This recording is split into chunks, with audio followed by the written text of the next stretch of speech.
All right, Amit and Jonathan. I think there is the time that we have to start the session. So this is going to be this is going to be pre-recorded, and also this content is not just for the webinar. This is also for an ecosystem. So that's where we'll just be focusing our fireside chat to address the problem statements in the community, and and also audience, you're free to ask the questions once the fireside chat ends. So please do make sure that you are throughout the session understand what are the insights that Jonathan and Amit will be sharing about not just Apache Iceberg. If you have anything that is related to databases, the data lake houses, just free to ask us that question so that we'll be able to address that during our sessions as well. All right, so let's just start with an introduction. So Apache Iceberg has not just evolved to a mighty tool that is open source, but it's also has brought in that ecosystem of data engineers and data architects together in driving right data decisions into their organization.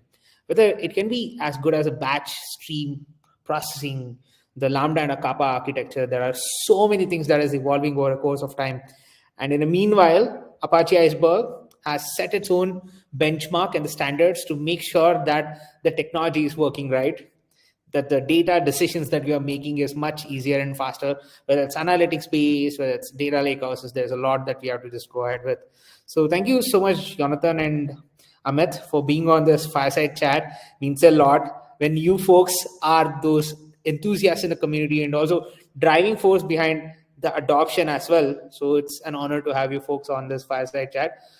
Amit and Jonathan, just introduce about yourself, your experiences, so that we can just start with the fireside chat. That adds some more amount of insights to what to ask from your experiences.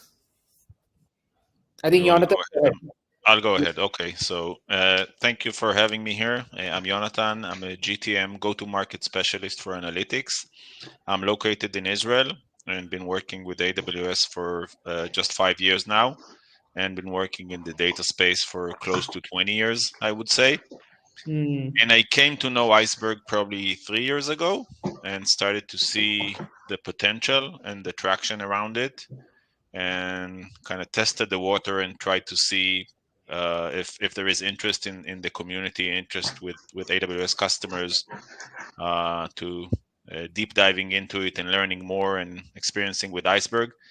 And I was shocked that it blew my mind how interested people are. So we did our first event around Iceberg was probably 2 years ago, just over 2 years ago, and it was sold out. I got the emails and phone calls from people I didn't talk to for probably 10 or 20 years, asking if I can get a ticket to them for Iceberg. And from there, it just kept on. So more customers that are interested. That's how I came to know Amit. When I met him when he was working at Cloudinary. They did a migration from Snowflake to Iceberg, which Amit would probably talk about more, and some additional customers just tackling big data problems with Iceberg and getting the benefits. And now I see also, like last year, AWS defined Apache Iceberg as the priority. We support freedom of choice. You can choose Hoodie or Delta or Iceberg. But based on customer feedback, we prioritize features and capabilities on Iceberg. So we're seeing more and more stuff coming out into the market. 2 weeks from now, there is reInvent. That's the big conference that AWS holds in Vegas, and a lot of exciting announcements around Iceberg. So I just love the fact that everybody is on board and it became such a hot topic. Not as hot as Gen AI, which is like the hottest topic ever, but the hottest topic in data engineering. So I'm super proud to be part of it. Yep, that's true. That's true. I think Iceberg has been evolving from its first version of open source release to whatever it is today. So I think, Amit, go on with your introduction so that we can start with the presentation first, which just adds on to the little touch on what this technology is capable of, and then we can go on with the fireside chat. So first, let's start with the introduction. Yeah, so hello to everyone. My name is Amit. I've been a data engineer for the past decade, even more. I've also been introduced to. I've been a data engineer. I worked a lot with old table formats like Hive and even with data warehouses, which a lot of people know today. And for the past, I think also 3.5 years, I've been digging into Apache Iceberg. I even did I did by myself a huge migration in the company I worked for. We moved, and I'll even present it later, how we did the migration and what we benefited from that migration. But I even found myself during this path, finding myself really relating to the problems Apache Iceberg solved for data engineers, and I found myself even contributing back into the project. So I've got the chance to contribute to Pi Iceberg and even Iceberg itself, the Java version. And these days, I'm even working on doing some contributions into the Rust part of Iceberg. So really love the project, really see how it's going to, it's changing the industry and how it's going to pave the path for the future in data analytics and even maybe in AI. Sure. I think, Amit, you had a presentation before the fireside chat. Let's go on with that presentation and also make sure that people understand the actual potential and the value that Apache Icebergs is adding in production. So go ahead with it. Okay, so 1 second. Let's make. So I'm not sure. Let's see if we can show it. Second, share.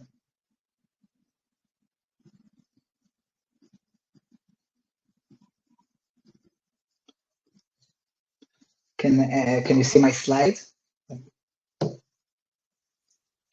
Yes.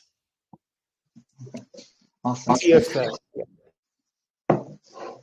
So you're seeing the first slide. Yes. Just to make sure. Okay. Yes. Okay. So let's start. So my talk is best practices and insights when migrating to Apache Iceberg for data engineers. Essentially, I'm going to share my experiences and my journey migrating from what we used to work with, which was Snowflake. And I'll show you all the steps you need to look at and how you can make your journey easier and faster when you choose to migrate. So let's start. So today's agenda is going to a short introduction, and I'm going to talk about all the aspects you need to look at when you migrate. So we're talking about ingestion part, how you can optimize and make ingestion work for your use case. And compaction, which is a procedure I'll talk to you later. And then we're talking about how we maintain our tables. And in the end, to make it fully productionized, we'll talk about monitoring the table and understanding when our table needs to run optimizations, when we have downtime, when are we writing data that's not optimal, okay? So another short introduction. My name is Amit. I've been a data engineer for 10 years, and I've been contributing to a few open source projects, not entirely only in the data world, but also in Node.js. And I really enjoy open source. So if you feel you see a bug, please contribute. So by the end of this talk, I hope that I'll help you reach your journey and be better dressed for this frozen road ahead of you. I finished it. I got a few frostbites, but in the end, I managed to conquer the iceberg. So let's talk about it. So I'm going to display here what you're seeing here is the previous architecture of the company that I worked for, where all our data was being provided by third parties, and they were putting all their data on S3. And we had to take that data that we got from S3 and had to process it and then write it to a new bucket, which would then be ingested by Snowpipe. So we had a Snowpipe, which would take our data from S3, upload it into Snowflake, and then we had a lot of consumers for all kinds of purposes, whether it's reports, dashboards, billing, or machine learning. They all had to access the data, and all of the data was sitting on top of Snowflake. Now, we did have a few use cases which we would query our Parquet files or JSON files on top of Athena, but it was really small use cases, but it was still very, very intensive process. We're talking about 20 terabytes for our biggest table a day. So we would process around 20 terabytes of data every day, and we had to maintain it. Now, we saved around 30-day retention for our data on Snowflake. And essentially, we had one query engine because that's what the only way to do it. And we had to remove a lot of the columns we were using because you pay for storage. So you want to minimize that cost. And one day we decided that we wanted to build a lot of new features on top of our data, but we were limited by the technology because we essentially had one query engine, and our new features required bigger retention for our data, and we needed a way to query the data all the time without paying a hefty fine of warehouses. So I'll show you quickly the end result so we can dive deep, and I'll get you a bit more intrigued on how you can achieve it by yourself. So in the end, if you listen to the entire lecture, you'll understand how you can reduce your storage cost by 25%, retain 6 times more data. You can even reduce your query cost by 25 to 40%. You'll end up working with a single copy of your data, and you'll reduce your query execution time by 30 to 50%, meaning queries will run a lot much faster. And this is all stuff that happened once we finish the migration. So now that I got everybody's attention, let's start. So you've decided you're going to migrate to Iceberg, and you now need to, there's a few bullets you need to look at before you do this migration. And some key aspects or KPIs you'll need to look at before you do it. So always look at what's your critical, most production tables which you want to migrate. Take those tables that are mission critical to your company. These are perfect candidates because you need to take the bottlenecks or what the main tables that you want to work on. Find the mission critical queries. Always look at what are the most heavy queries, the ones that are causing the bottlenecks, if they're failing, if they're costing a lot of money, if they're taking too much time to process. These are actual candidates for you to understand if this is what you need. Cost, what's costing you the most? Execution time is also a good candidate. Well, execution time is essentially translated to money. So it's another way to understand. And the most important part where I always feel people are falling short is identify your user base and what tools are they using.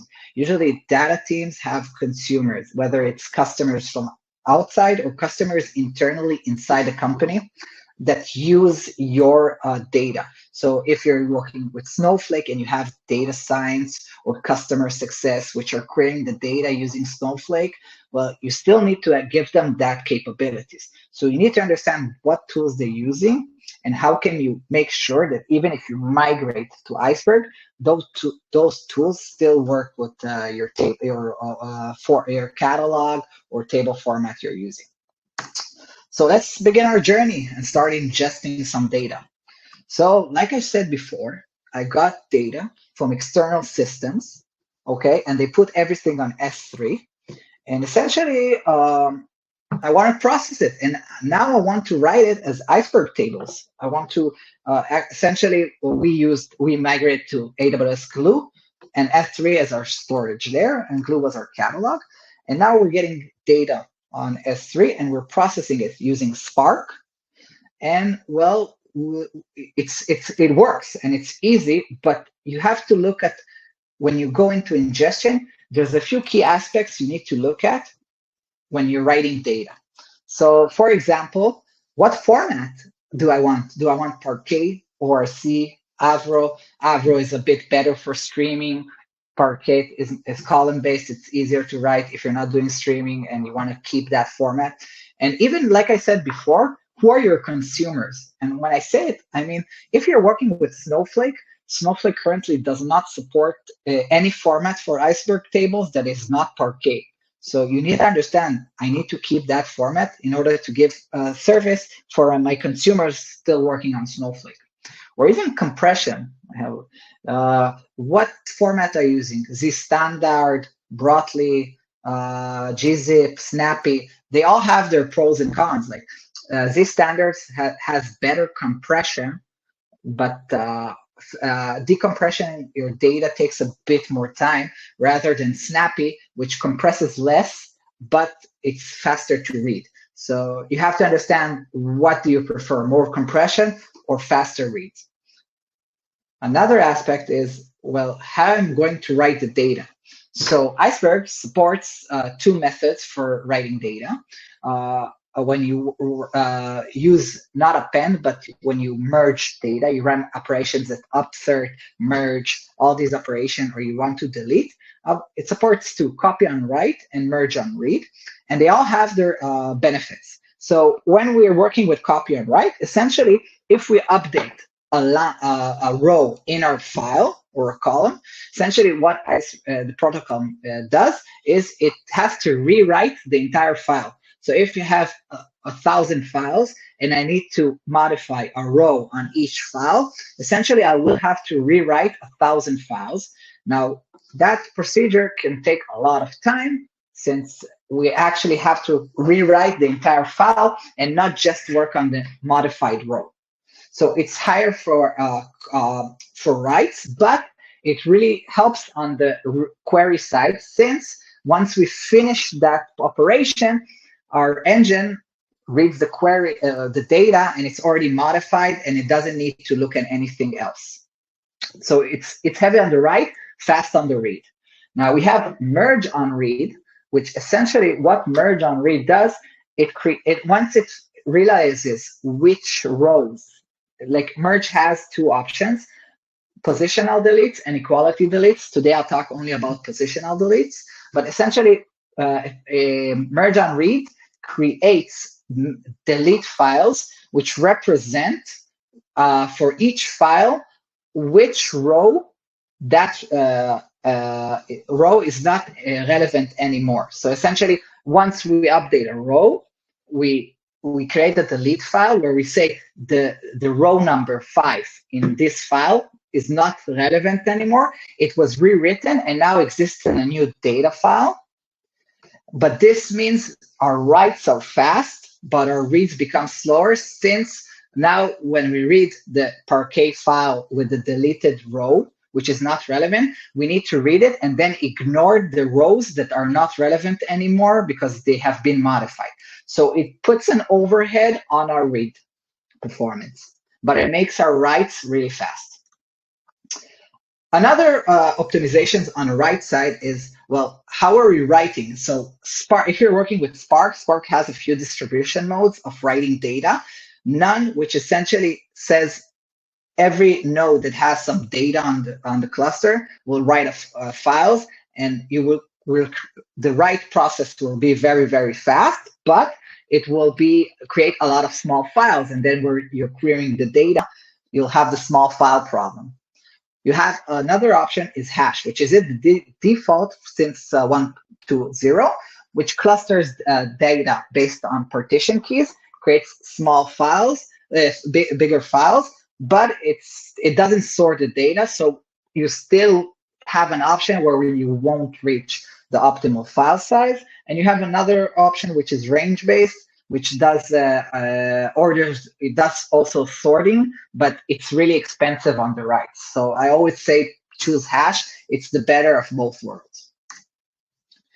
And here I'm just showing whoever wants to take a picture. This is key write configurations, which I always suggest people do when they create tables. These are table level properties where they'll make your life a lot easier. Well, whether it's defining target file size, or how to handle updates, merge, or deletes, or even what compression should you use? So other engines, if they write to the table, we can read it and understand what you're looking for.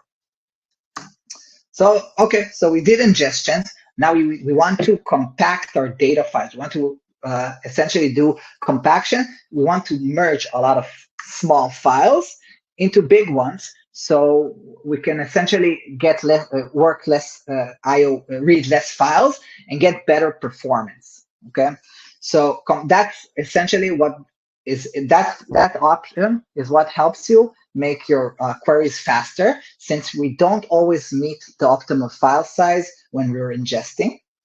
So if you can look here, you have compaction and rewrite deletes. Rewrite deletes is essentially the same as compaction. What it does is it creates, every time we use more and create positional deletes, it creates delete file. These delete files can be small, and a lot of times we want to merge them to be bigger, so our queries will work fast. And we want to make sure that we remove all the deletes that we have inside our Parquet files. So just so you know, the compaction process, its default threshold to understand if a file needs compaction is the highest number an integer can be. So I always say set it lower so you can remove deletes from it.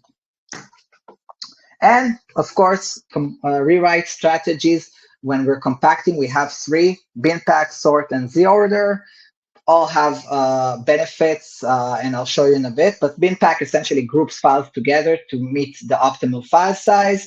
Sort does sorting on the entire data you defined, and that's an expensive operation, especially when working with Spark. And z-order is by sorting by a few dimensions, and it's even more expensive. They all have their benefits, and I'll show you in a bit. So just so you understand the benefits of bin pack versus sorting. When we run, we benchmarked 4 queries, which we used in our company. And when we benchmarked bin pack versus sorting, you can see on the left side, we got like amount of data scanned was 50% less, because essentially the data was sorted, so the query engines needed to filter out less data. But also the query time was almost 2 times faster. Since we scanned this data, then the query finished faster. Really cool. So let's talk about maintenance. We don't have a lot of time, but so once you have ingestion and compaction, and now you can read your table and they're optimized, you still need to do maintenance to get rid of all kinds of data you don't need anymore. For example, time travel. Well, every time you write to a table, we create a new snapshot. And essentially that gives us the power of time travel. But as long as we don't expire old snapshots, we retain the data, and then we pay for storage, and the query execution plan can take a lot of time. So we need to run procedures in Trino, Spark, that essentially make sure we expire snapshots, and we can define it as a table property for how long we want to time travel. Another thing we need to maintain is rewrite manifests. Essentially, every time we write, we're creating manifests, and sometimes they're small, 256K, 1 mega. Is essentially, if we create a lot of files, we want to merge them to make them bigger, so our query execution planning will be faster. And a huge procedure a lot of people don't look at is delete orphan files. Essentially, think about it as you have a process that writes data into your table. So it writes the Parquet files into S3, and once it finishes, it tries to commit into your catalog, so the data will be queryable, but for some reason, something through an exception out of memory, and now you essentially have files on S3 or any storage that are unreferenced, so they're orphan files, but you're still paying for them. So that's one thing we had at the previous company I worked, and essentially what we found out is, well, we didn't run this procedure, and once we ran it, we cleared about 112 terabytes of data, which was just data lying around in our bucket that for all kinds of reasons, processes failed, and it just sit there. So that's really a useful procedure. I always say run it. Don't run it every day. It can cause throttling issues.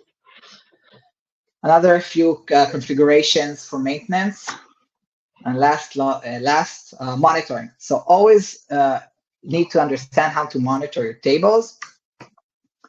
Iceberg comes essentially with a lot of virtual tables you can query through the catalog, and I'll just talk about two. But all these tables are queryable, and you can get a lot of insights on what's going on. So one table is the partitions, which you can understand how many partitions you have, how many delete files each partition has, how many files each partition has, how many deletes. You can see it over here. And that's really easy to question. This is from Pi Iceberg. Essentially, I'm just querying and I'm getting all this data per partition. And I can understand, do I have partitions here? Is my partition optimized? Do I have too many small files?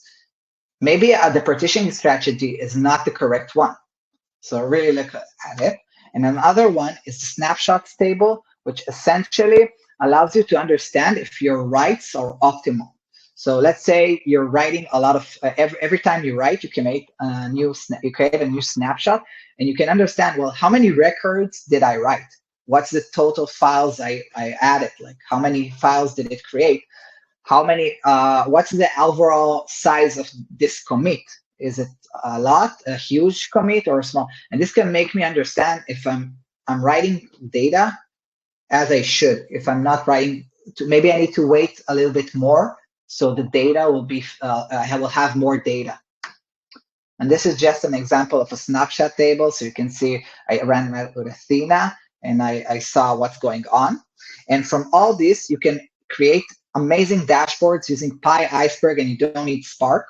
And this is something I connected to Datadog. And well, it just gave me an overall picture of what's going on with my table, my writes, my reads, everything. Really cool.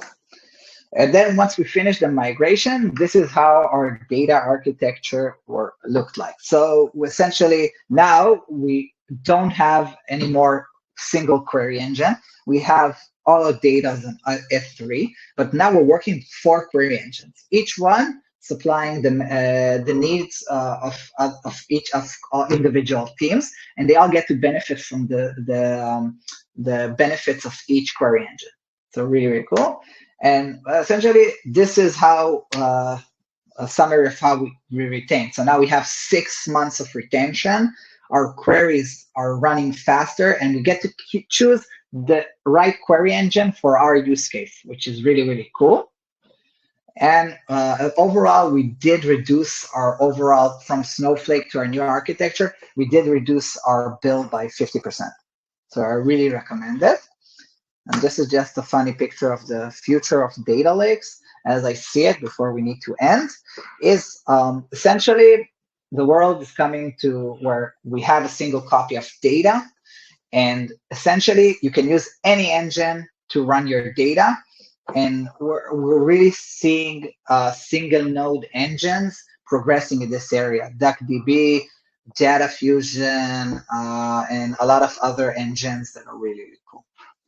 So this is just a look into the future. Thank you. Thank you, Amit. This is great.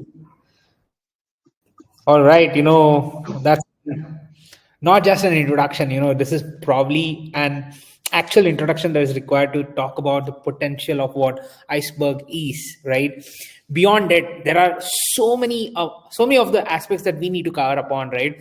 So, I think it's time for Amit to take some seat back and just listen to what Jonathan has to say about what is the actual thrill of migrating to an Apache Iceberg. I think that was our first question that we wanted to start, because it's a massive introduction that you gave, but let's talk about it, Jonathan.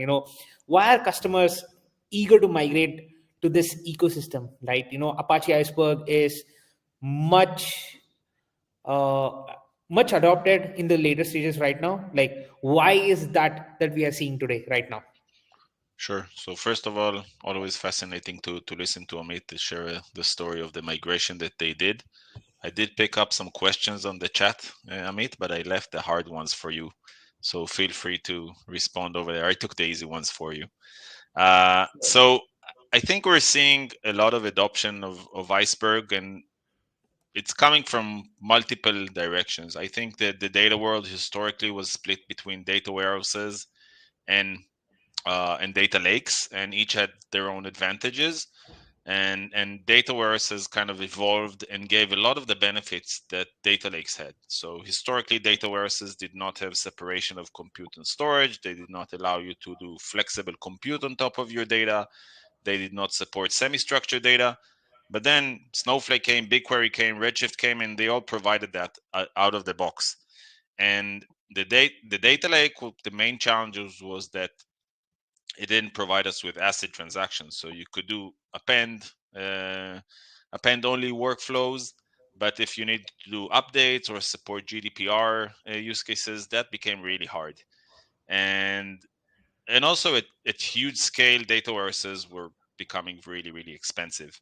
And then open table formats kind of started showing up. So it started with Hoodie and then Delta, and Iceberg is kind of the one that is becoming de facto standard for data for lake houses. So allowing us to work on the lake with the benefits of open source, multiple engines, flexible compute options, obviously the separation of compute and storage that was always there, and get it at lower cost and allow you to run a lot of compute on your data to process it.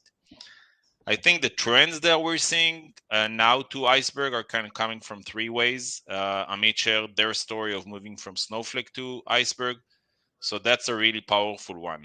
So basically to reduce cost and allow you to do more with less. Snowflake is a great product. It's a great data warehouse, but sometimes at certain scale, it can become more expensive, and customers are looking to offset some of the workloads over to a lake. So that's kind of the first trend that we're seeing. And it's not only Snowflake, obviously. It's additional data warehouses that we're seeing. We at AWS, we have some customers moving workloads from Redshift, and it doesn't necessarily mean all of the workload, but some of the workload is moving from Redshift to the lake, to Iceberg, maybe BigQuery to the lake, and Snowflake to the lake, and also customers coming from on-prem data warehouses, so Vertica, Greenplum, and so forth, that are looking to modernize and build for scale, and they're doing that in the cloud in a cost-effective manner. The second trend is definitely the original data lakes, so Hive-based data lakes. That's almost a no-brainer. You get so many benefits with Iceberg. Uh, from moving to Iceberg, any migration requires work and effort, but you get so many benefits from Iceberg in terms of performance, visibility, monitoring, updates, deletes, time travel, all that good stuff, that schema evolution, all that good stuff that you get, that Hive customers that were doing uh, juggling to work on the lake and doing alter table, change partitioning, and that sort of stuff, they just get that out of the box now with Iceberg. So it makes sense for them to move. I have been asked by customers, like, should I build now a data lake that is not based on an open table format? And I think the answer now is no. So maybe Mm. you need a data lake, then you should probably go to an open table format. There is still a question if you need a data lake or a lake house. If your data is small, then probably a data warehouse with all the benefits that I've mentioned is good enough. But if you're in the terabytes area, then Lakehouse, and probably better to go uh, with an open table format. I obviously support Iceberg, and I think the ecosystem as well. The last trend that we're seeing sometimes is customers who are using the previous table format. So customers that use Hoodie, because that was just the first one, and customers that were using Delta and are looking to get more openness, more engines. When you work with Delta, sometimes you're a bit coupled to Databricks. You get a lot of benefit from the Databricks ecosystem. But if you want to enjoy a wider ecosystem of more engines, I mentioned some of the non-distributed ones, but also Trino and Flink and Starox and those ones, they're really investing in Iceberg. So we're seeing some customers and supporting some customers in migration from Hoodie and Delta over to Iceberg tables. So that's kind of the three pillars and trends that I'm seeing as with our customers. I think yes. I think customers always look for what's the most optimized solution that you can look for in the market, and also considering the operations that we do on databases, right? Every single day, the patterns of accessing the data is changing. I think there are different pricing tiers, but still there is an there's always a backup that you always require, and you always spend a little bit more on that. So let's talk about, partitioning is fine. There is a huge amount of trend that has been there, but operations on data, COW, MOR, all these things are basic understandings that we need to have. But still, we might have a misconfiguration somewhere, and that might be eating up the cost. So let's talk about some of the accessible leverage, or else some of those pointers that makes Iceberg and right choice for data lake, or else anything as a technology related to the data engineering. So let's talk about something, operations on data, how Iceberg has made it much simpler and easier today. You want to I take think that, Amit, and maybe I'll add more? Yes. So how Iceberg helped? So essentially, a lot of the key factors that are brought by Iceberg is a lot of the statistics, or a lot of the heavy lifting was passed from file level to, or folder level to, catalog level. So for instance, partition pruning. So once you run your query and you have hidden partitioning as part of Iceberg spec, so you run a query. One of the highest levels is when you try to query some data. The first initial pruning will happen at partition level. So if you're querying by specific day, you're essentially taking the metadata you have in the catalog and you're filtering out already for a lot of partitions, which can really improve data pruning.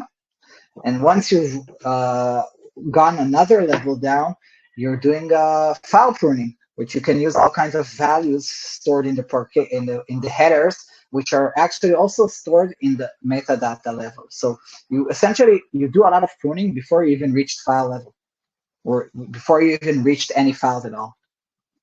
And I think that's like the special secret sauce that Iceberg provides, without understanding how your data is partitioned. So you don't have to align queries with how the data is actually partitioned. So it makes it a lot of it reduces a lot of the complexities, like Hive brought, where you need to know how your data is partitioned to query it. I would also add that one of the things we're seeing the most live is just customers with very small files. So you want to get the data freshness, you want the data when it comes from Kafka, from Kinesis, from files that are landing in your lake, and those are small. And when you used Hive, it was quite hard to do compaction and make sure that the files are bigger for the engines that like them. So Trino and Spark, they like those beefy files, hundreds of megabytes, and doing that in Hive with other partitions and stuff is complex. With Iceberg, you just it's a simple operation. You can also do the sorting that Amit mentioned previously. So that's a huge advantage for data engineers that can do that behind the scene. Lots of automation that is going into this area. And then your customers are getting a significant boost in performance, and kind of solving that small files issue that has always been bugging with Hive, something that you ignore and then it bites you. Yep. I think let's talk about the different technologies that you are saying today. I think there are multiple layers of complexities that is getting added. Like, let's say I want to do a data operation, and observability is one of the biggest key components that we need to drive on. Like, let's say in an ML, there's a lot of complexity that you need to drive that has to basically mitigate the error of data drifts. There are multiple ways in which the complexity of the system is increasing. Maybe let's take an example of a data mesh today.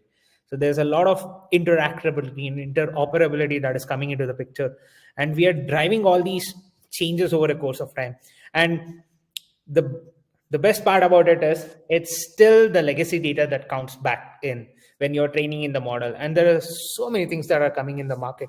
So let's talk about operations on data and operations for data. That would be one thing that we need to cover upon. So there's a multiple stack of querying engine, that is fine, but there's always a way in which the data is getting formatted in your databases and your data platforms are getting ready. Let's talk about interoperability and other operations that you need to drive when you are in the data platform ecosystem. So how is Iceberg making that shift?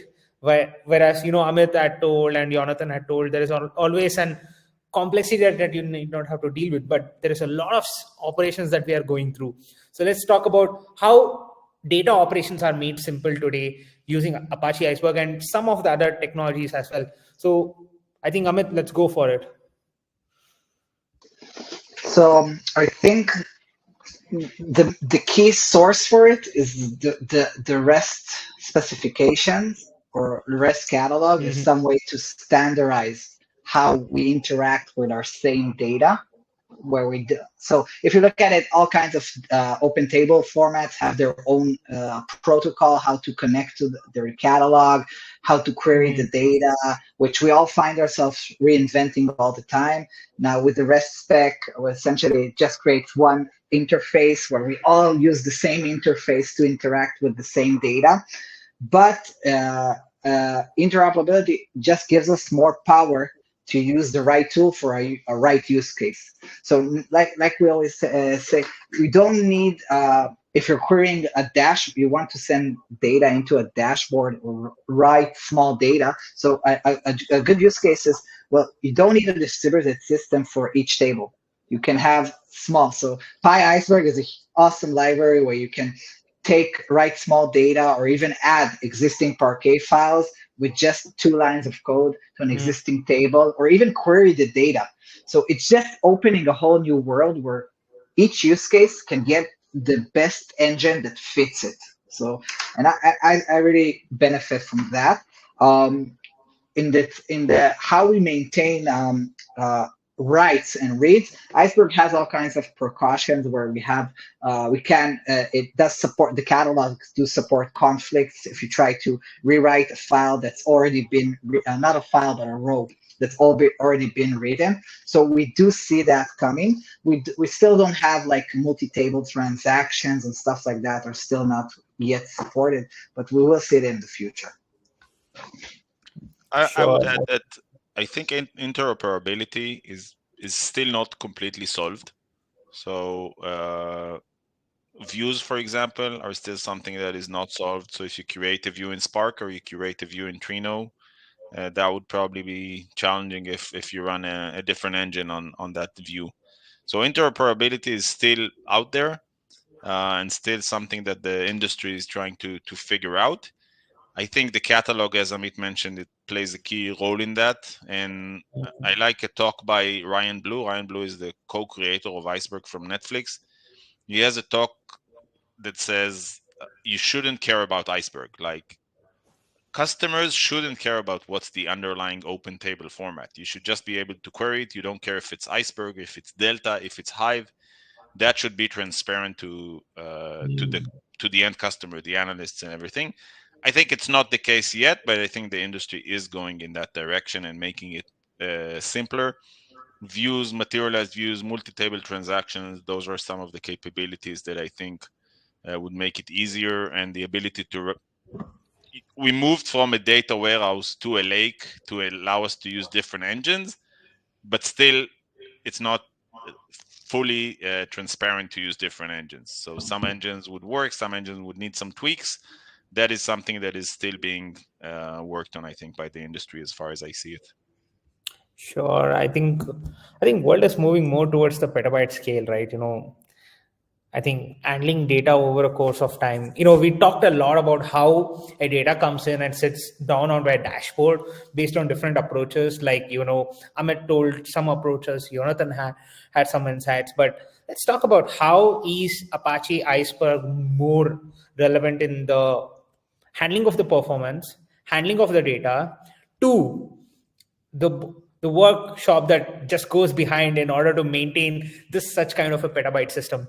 How is Iceberg going to be that one equipment or is one tool or a technology that's going to drive these aspects? So I think, Jonathan, you might have to start first because you ended up with a notion of what it brings to the table, but let's talk about how the petabyte scale operations plus the maintenance and the migrations are going to be there.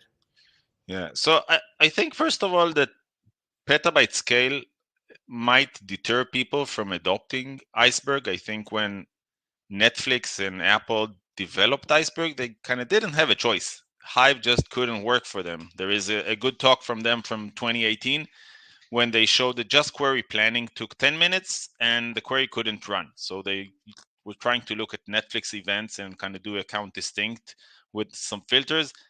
That just ran forever and didn't complete. So they didn't have a choice. And then they started working on Iceberg and adding all those metadata and statistical information between the data and the catalog, which helped them answer questions that they just couldn't before. But I think we're seeing customers that are at a much lower scale going into Iceberg and getting the benefits. For sure, if you're at petabyte scale, Iceberg is kind of mandatory. You would go bankrupt potentially if you use a data warehouse, or if you use Hive, your queries just run for too long. And if you are doing multiple, you'll need to use multiple tools and multiple capabilities in order to serve from that lake. So you'll need to load stuff into a real-time OLAP or to Elasticsearch or OpenSearch to do some stuff, and you couldn't serve it. And once you have it in Iceberg and you're running mostly Trino for interactive queries, I would say, but Dremio and additional tools as well, then you could potentially serve a lot more use cases from your lake. But you still need to make sure that you're building it correctly, especially if at petabyte scale. Amit mentioned the scales that they had, it was like 20 terabytes a day, which is large. But obviously there are customers which are running significantly more. But if you're running 1 or 2 terabytes a day, don't think Iceberg is not for you. I definitely think it is for you, and you'll get a lot of benefits, even if you're not at the petabyte, but also at the terabyte scale. Sure. I think there is a huge gap that the industry has seen right now. Like, petabyte was once a dream, and today petabyte is the standards, right? That is how we are driving it. So I think, Amit, let's go on with it and let's talk about the same problem statement when you had to solve in your production where the scale is increasing rapidly, but adaptability is becoming the problem here, right? To me, yes, to me, even today when I press any button on in the production, it's always like, are we putting this for the adaptability, or are we putting it to make sure that we experience it downtime? There is always a huge conversation that goes behind when we are configuring or reconfiguring something. Let's talk about it when it has to be at the right scale. Yeah. So when we're ingesting a lot of data, so it's important to write tests, and of course tests never handle every use case, and sometimes you fall. I even had I even sinned a few times and deployed to production and even broke production a few times. We all did it. Essentially, the great part which we really used or feature we really used with Apache Iceberg was actually time travel. So essentially, once we did the ingestions and optimizations and all that stuff, we really monitored our tables, and we even used features that a lot of people don't know about, tagging with Iceberg, where essentially you can lock in a state of your database. Okay, so let's say our partitioning strategy was per day. So at the end of the day, we tagged our data. So if we had any issues next day where we did deployments and we need to reprocess data, we use those tagging capabilities to essentially go back in time. So we cleared all our data that was corrupted, and we could just reprocess the data. We did that with. We also incorporated medallion architecture, where we essentially wrote all our raw data into bronze. Then we did all kinds of small aggregations, filter out bad rows into silver, and our gold layer was like the best data that everybody in the company should consume. But essentially, what we did was we utilized Iceberg's time travel capabilities. We used its tagging capabilities to actually have the capabilities to just say, oh, somebody just broke production. Let's roll back. Let's process all the data from the last point in time where data was good.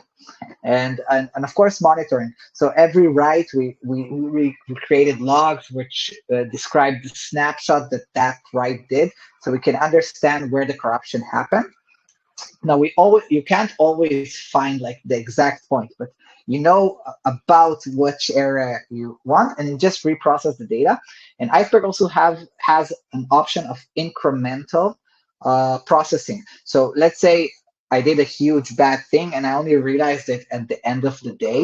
So now I have to reprocess 20 terabytes of data or something like that. Or so essentially, and if I try to reprocess from my silver table into my gold 20 terabyte, I'll need a huge cluster. And I'm not sure I can even process it will be fast. So essentially what we did with you have an option with Iceberg to do incremental processing. We take 2 points in time, so 2 snapshots, and you tell it to reprocess and just process that point.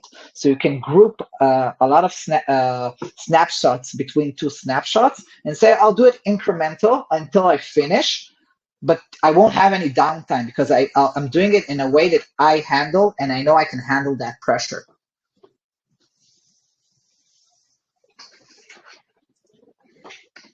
Got it. I think let's talk about the actual advantage that Iceberg brings for the entire developer as well as the production, right?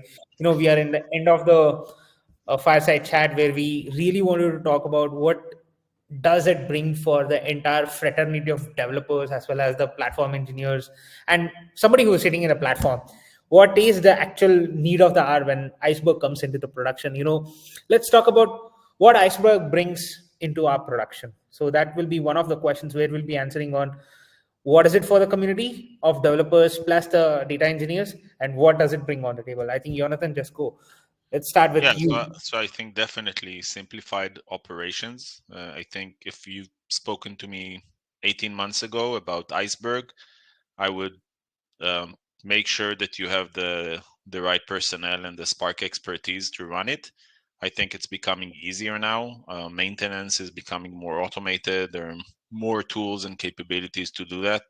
And you need to jump through less hoops than you need in Hive for more complex use cases. If your use case is append only batch, not a real-time one, then probably Hive would work also okay. But as soon as things get more complex, you need to delete stuff, you need to retain retention. Obviously, you need to do data quality, so the time travel helps you with that.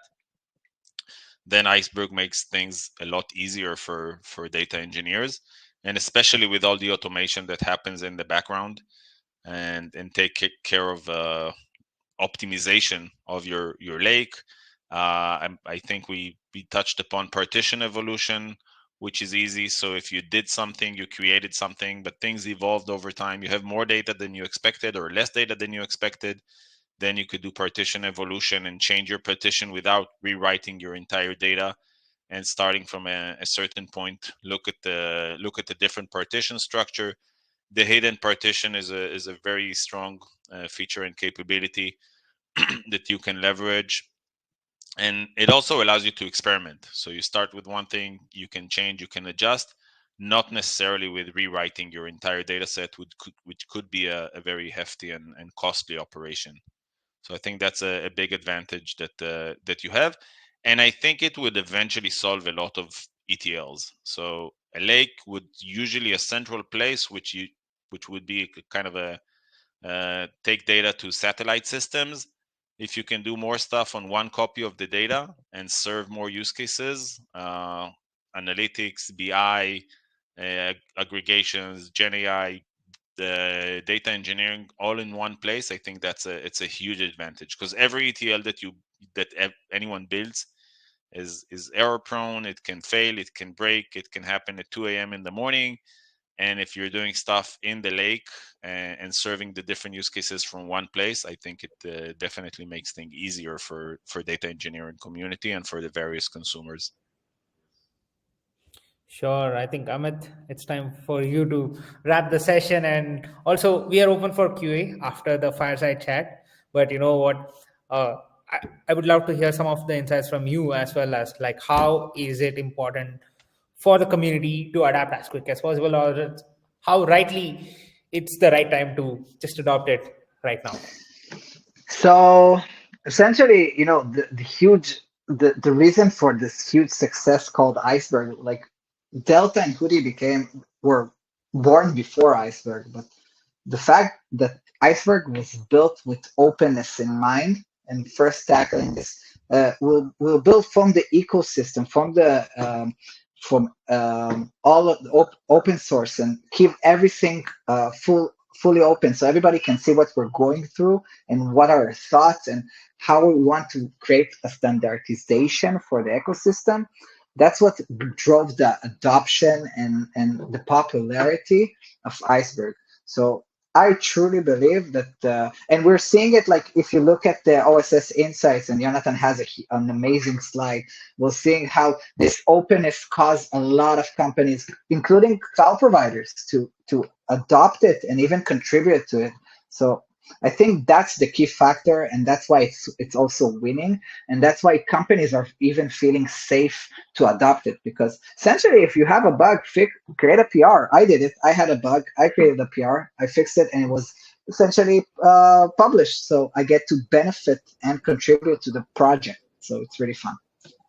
Got it. I think cool, folks. Last few questions from uh, the audience as well. We can just take it from there. If any of you want to ask the question, please do ask the questions as well, so that in the live chat, or else you can unmute yourself and ask the question. So go ahead with it. You can add, I think, drop the questions in the QA section here. I see a question about compaction. So I'll just answer. So essentially, compaction, you need to look at two factors. First of all, do you need sorting or bin pack? Bin pack is really fast. Sorting is more data. It all depends on your queries. Okay, so are your queries working on data that has a high cardinality? If yes, then let's say for timestamp, where you're querying data for an hour or a few hours. So I would suggest compaction with sorting, and it also depends on the amount of data.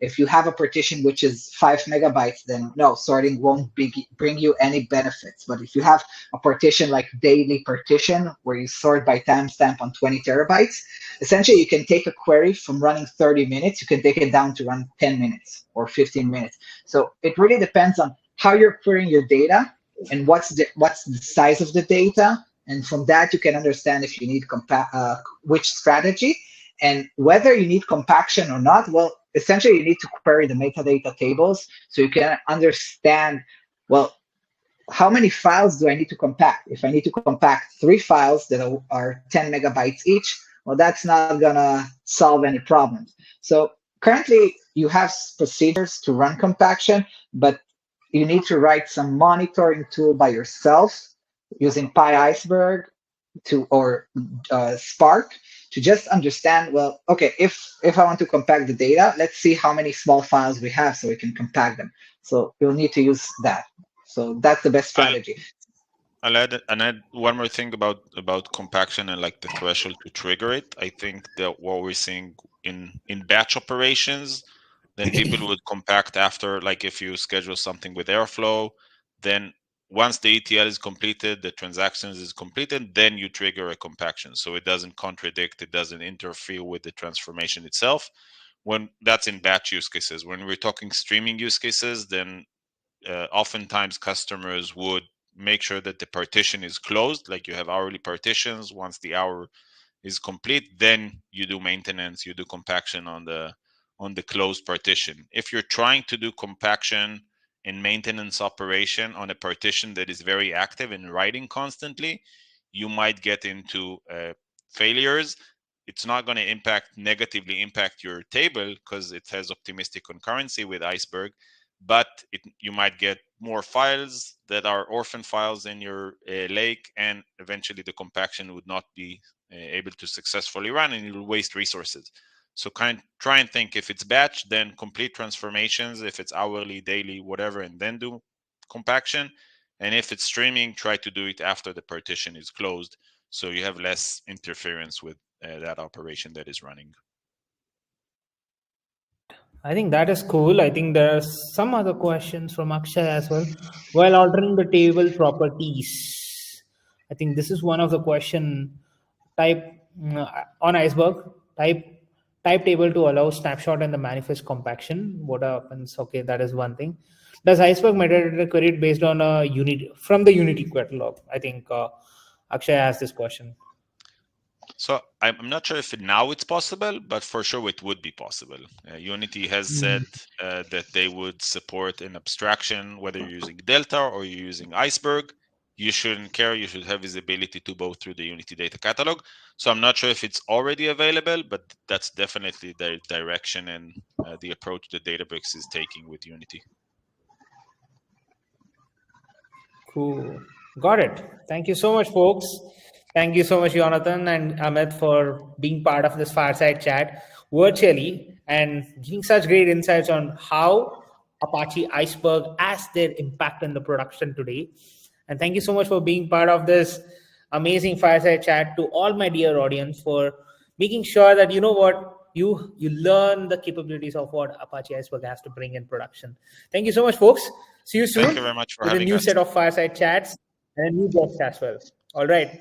And special thanks to the team DataZip for organizing such an amazing event. And happy to host, happy to connect. Thank you so much, folks. Thank you. Have a great day. Bye-bye. Bye. All right, folks. Bye then. All right, Arsha.